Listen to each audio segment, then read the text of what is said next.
বহু বছর পর মায়ের এই খুশি আবারও দেখতে পেলাম।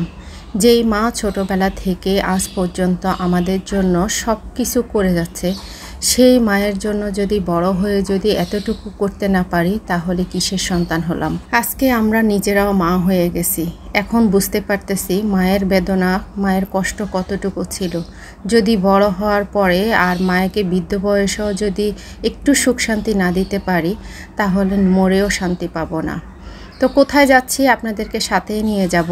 আজকে যেহেতু বেড়াতে যাচ্ছিলাম, তো ফল দোকানে চলে আসছি আর এখন ফল নিয়ে নিব। আমি আর নাইম ফল কিনতে আসছি। আর ইভেনের শরীরটা অনেক খারাপ ছিল, যার কারণে ইভেন মায়ের সাথে আগেই চলে গেছে।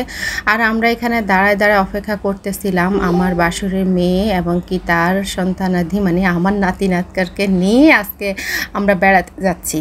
তো দেখতে না দেখতে আমরা পৌঁছাই গেছি। আর এটা হচ্ছে রুদবা, এটা হচ্ছে ভাগ্নির ঘরের মেয়ে। তো ওকেও নিয়ে আসছিল। আর আমরা চলে আসছি আমার বোনের বাসায়, অনেকে যাকে প্রতিবেশী হিসাবে চেনেন সেই বোনের বাসায় চলে আসছি। আর এখানে এসে তো খুবই মজা করতেছি, মানে গ্রামে আসছি, যদি বোনের বাসায় বেড়াইতে না আসি তাহলে কেমন হয়। তাছাড়া কিন্তু বোনের আজকে অনেক মেহমান আসবে, তো সেই জন্য রান্নাবান্না হচ্ছে। আর ওইদিকে কিন্তু আমরা যখন আসছিলাম গরমের মধ্যে, তখন আমাদেরকে শরবত দিয়ে দিল। আমরা শরবত খেয়ে তারপরে রান্নাঘরে চলে আসছি। আর এদিকে তাকোয়া গোসল করতেছিল, আর সেটা খুবই মজা পাচ্ছিলাম। যদি সম্ভব হতো মনে হচ্ছে পুকুরে নেমেই গোসল করে নিতাম। তো এদিকে আমার বোন রান্নাবান্না কিন্তু সব কমপ্লিট করে রাখছিল, যেহেতু অনেক মেহমান আসবে, তার মেয়ের জামাই বাড়ি থেকে অনেক মেহমান আসবে। তো আমাকেও কিন্তু ছাড়ে নাই, আমাকেও কাজে লাগিয়ে দিছে। আমি সালাডটা কুচাই দিছি আর এইদিকে সবাইকে খেতে দিয়ে দিছে, সবাই খেতে বসে গেছে।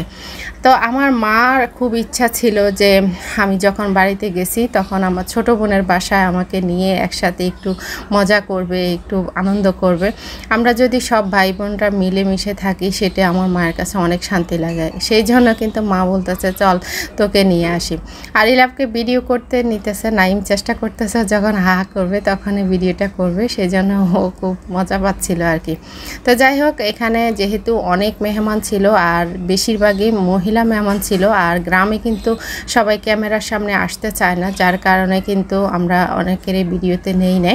তো যাই হোক, আমরা খাওয়া দাওয়া শেষ করে ওদের বাড়ির পাশে কিন্তু খুব সুন্দর একটা গ্রাম, এদের গ্রামটা কিন্তু অনেক সুন্দর।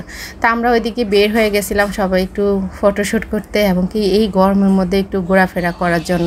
তো যাই হোক, অনেক মজা করলাম, ঘোরাফেরা করলাম, সন্ধ্যা হয়ে গেছে এর মধ্যে। তা আমরা এখন চলে যাব আর রেডি হয়ে নিচ্ছি। আর হচ্ছে এইদিকে আমার একবার নাস্তা খাইছিলাম, তারপরে আমার বোন আবার নাস্তা দিয়ে দিছে যে আমরা চলে যাবি, আমার খুব খারাপ লাগতেছে, আবার কিছু খেয়ে যা। যেহেতু মেহমানও ছিল, আমরাও গেছিলাম, অনেক খাবার আয়োজন করছে। তো খাবারগুলা খেয়ে দিয়ে তারপরে আমরা আল্লাহর রহমত নিয়ে বাড়ির উদ্দেশ্যে রওনা দিয়ে দিব।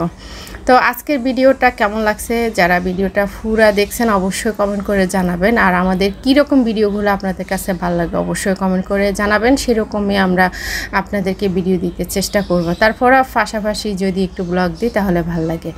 তো আজকের মতো এখানে বিদায় নিচ্ছি। সবাই ভালো থাকবেন, সুস্থ থাকবেন, আল্লাহ হাফিজ।